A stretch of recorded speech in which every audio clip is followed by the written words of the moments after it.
고난주간 주님의 발자취를 따라가면서 말씀 묵상하기를 바랍니다. 헤롯이 예수님을 돌려보냈잖아요.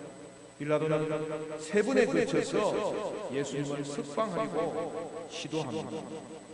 오늘 본문 13절에서 19절은 첫 번째 석방 시도고요, 20절에서 23절은 두 번째와 세 번째 석방 시도고요, 24절에서 25절은 무리의 요구에 결국 굴복하는 빌라도의 모습. 빌라도는 대제사장들과 관리들과 백성들을 불러모으고 유대 지도자들과 우리는 백성을 미혹하는 자라고 예수를 끌고 왔지만, 빌라도는 그들이 고발하는 일에 대해서 그 어떤 죄도 찾지 못했다고 선언하는, 빌라도는 헤롯도 예수님에게서 조사의 저항이나 반란에 해당되는 그런 반역죄가 하나도 없었다고, 따라서 자신은 예수님의 행위에 대해서 사형을 선고할 수 없다고 말하는 것입니다. 빌라도는 처음부터 유대 지도자들의 의도는 사형 판결인 것을 알고 있었어요.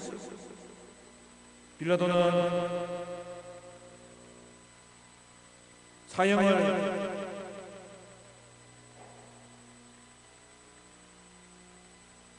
행하기에는 불가능한 선언하고 뭐라고 되어 있죠? 대신에 체벌하여서 놓겠다고 말했어요. 여러분, 때리는 것은 예수님의 힘이 때문이 아니고요, 유대 지도자들과 백성들의 이 분노를 무너뜨리기 위한 대안이었죠. 그런데 말입니다, 바로 여기서부터 빌라도는 자신의 길이 잘못된 길로 가고 있다는 것을 명백하게 보여주게 됩니다. 예수님을 석방하겠다는 말을 들은 우리들은 한 목소리로 예수님을 죽여야 한다고 요구합니다. 여러분, 18절을 보면 없이 하라 이 말은 제거하라, 지워버리라는 것이 얼마나 야만하고 폭력적인 표현이에요. 그리고 그들이 소리를 지르는데 일제히 소리를 질렀다고 하는 것은 유대 지도자들과 백성들이 예수 죽이는 데 있어서 단결하였다는 것을, 그리고 사건이 새롭게 전개되는데요, 그들은 예수님 대신에 바라바를 석방해달라고 총독이 사면권을 사용해야 된다고 요구합니다. 우리가 예수님과 막교환을 요구한 바라바는 도승에서 일어난 밀란과 살인죄로 옥에 갇혀 있었던 자입니다.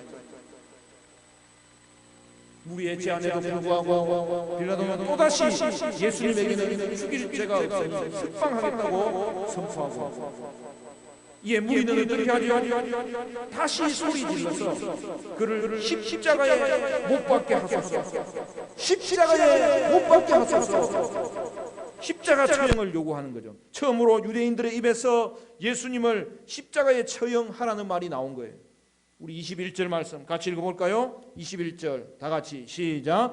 그들은 소리질러 이르되 그를 십자가에 못 박게 하소서, 십자가에 못 박게 하소서 하는지라. 여러분, 십자가형은 인류 역사에 있어서 가장 잔인한 처형 방법 중 하나입니다. 따라서 죄를 찾지도 못한 피고를 십자가에 처형한다는 것이 총독으로서는 큰 부담이었을 것입니다. 그래서 빌라도는 세 번째로 예수님은 죽일 만큼 무슨 죄가 있느냐 물으며 때려서 놓겠노라고 말합니다. 유대 지도자들과 그들의 주장과 달리 예수님이 유대 민족을 미혹하고 선동한 증거가 전혀 없었던 것이죠. 그럼에도 그들이 예수님을 십자가에 못 박으라고 요구하는 이유가 무엇일까요? 여러분, 이것은 구약 성경을 배경으로 해요. 구약 성경 신명기에 보면 나무에 달리는 것은 하나님이 저주 내린 죽음인 것을 표현해 놓았는데, 그러니까 유대 지도자들은 예수님을 십자가에 매달려 죽게 함으로써 예수님은 하나님의 저주받은 사람이라고 만천하에 드러내도록, 그래서 예수 운동, 복음의 사역이 완전히 뿌리 뽑히도록 되기를 원했던 거예요. 우리가 이번에는 큰 소리로 십자가에 처형하라고 재촉하였습니다. 정치적인 안녕이 우선이었던 바라바로서는 한 목소리로 끈질기게 요구하는 이 모든 상황을 무시할 수가 없었고, 성경은 뭐라고 이야기하죠? 무리의 소리가 빌라도의 결정을 이겼다고 표현하는 거예요. 여러분, 초대교회에서 예수님이 죄 없이 죽으셨다는 사실은 굉장히 중요한 거예요. 그러면 누가 예수님의 죽음에 대한 책임을 져야 되는 것입니까? 성경은 유대 지도자들뿐 아니라 백성들에게도 죄 없이 예수님을 죽인 책임이 있다는 것을 분명하게 명백하게 보여줍니다. 지도자들로부터 일반 백성에게 이르기까지 빌라도가 3번 예수님의 무죄 의견을 제시했는데도 불구하고 그의 처형을 압박했던 거예요. 그것도 여러분, 죄 없는 죄인을 죄가 명백히 드러난 죄수와 맞바꾸어서 의로우신 하나님 앞에 완전히 멀어지도록 그들은 이 사건을 몰고 갔던 것입니다. 결국 빌라도는 무리의 요구를 들어주는 것으로 결정을 내버립니다. 무리가 요구한 사람, 즉 밀란과 살인죄로 투옥된 바라바는 풀어줍니다. 여러분, 이 장면은 참으로 역설적이잖아요. 무엇보다도 빌라도는 반란을 주도한 역도였는데 그 역도는 풀어주고 증거 없이 3차례에 걸쳐 석방을 시도했던 그 증거가 없는 예수님에 대해서는 사형 판결을 내린 거죠. 여러분, 총독은 재판권을 가지고 있잖아요. 그는 총독으로서, 재판장으로서 절대적인 권위를 가지고 있었지만 결국에는 예수님을 무리의 뜻대로 십자가에 처형되도록 그들에게 넘겨준 거죠.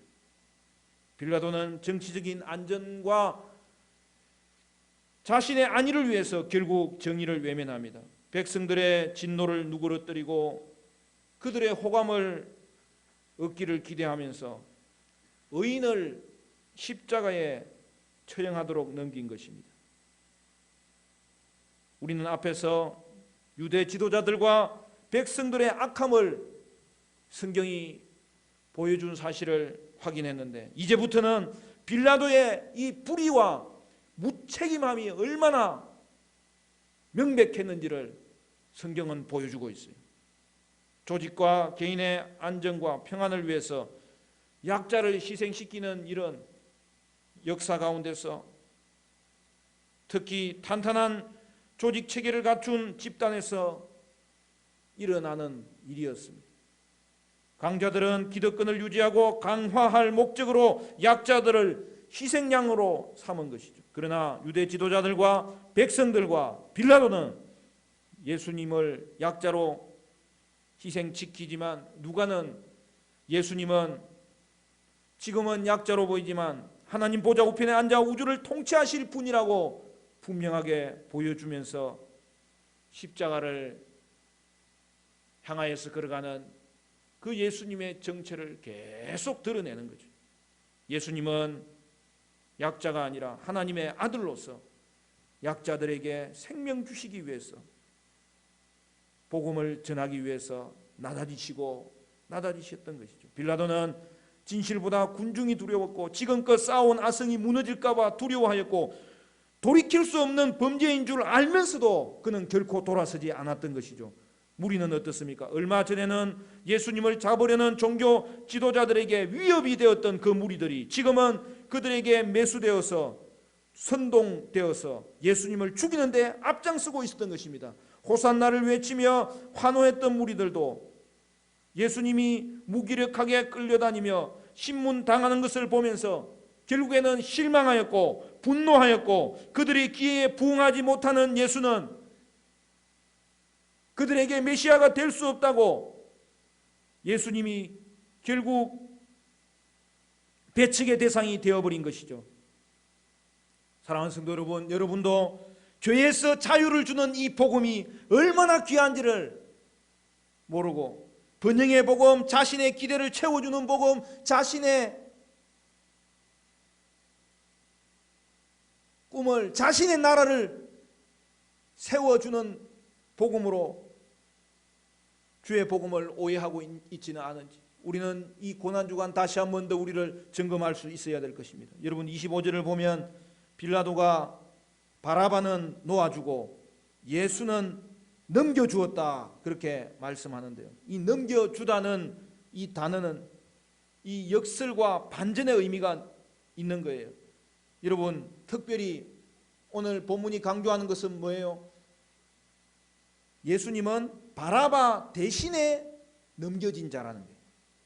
그러니까 여기에 대속의 의미가 명백하게 드러나고 있는 거예요.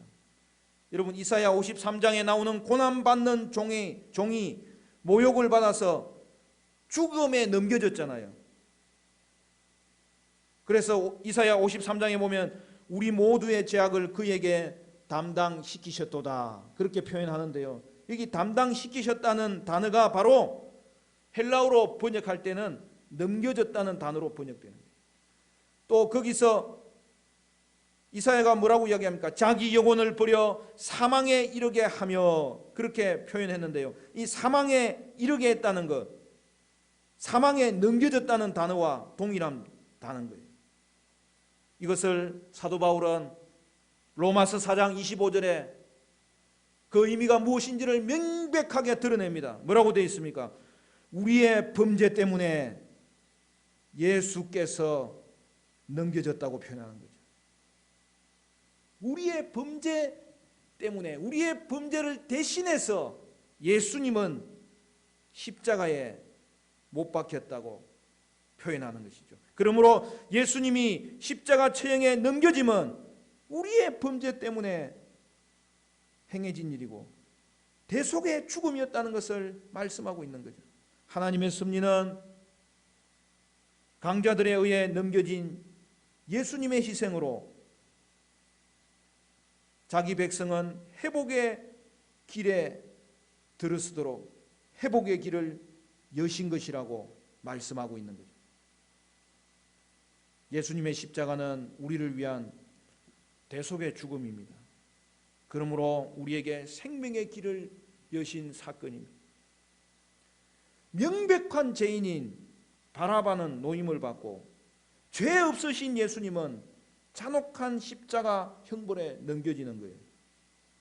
여러분 바라바라는 이름의 뜻이 뭐예요? 바가 있고 아바가 있는 거예요.